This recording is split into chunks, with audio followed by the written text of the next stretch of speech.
You're on. Alrighty, so I've used the bender, as we've just seen, the steamer. It's pretty much stuffed right now because of the heat, so that'll have to be sorted out. But I didn't video bend this because I did it by myself, but it was quite easy. I just used gloves, slid it out because I had a piece of string to stop it from dropping down so far, pulled it out, popped it into my very agricultural jig here because I'm just trialling this at the moment. It bent through quite well, but being just standard radiator pine, it's actually kinked a little bit, and I've got screws in here, so it's damaged the side, but my main exercise is to see if this will actually work. So I'll take these screws out and just see what sort of shape this actually holds and whether it's worked at all or not. So it's sprung back a little bit. As I said, it's very agricultural jig, but my main thing was to see if it would actually work. That's actually held roughly at shape.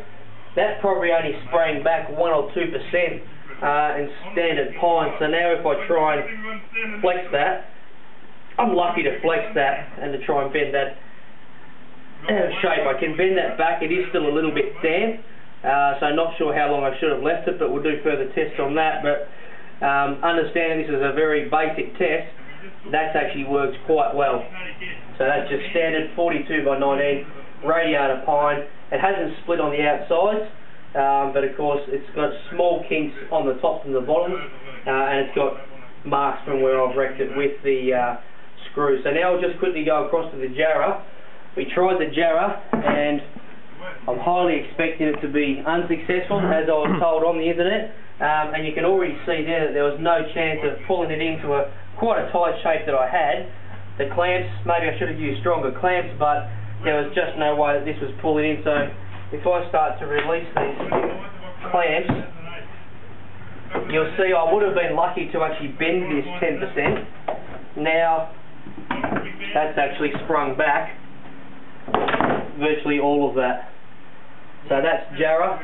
That's probably a couple of percent it's actually bent, and I'm guessing that if I put any pressure on it, it retains a little bit. So maybe if we did half that thickness, Jarrah would be bendable slightly, but it has come back a little bit. So I've only really got a couple of percent. So standard pine, you see it's holding its form quite well versus the Jarrah there. Alright.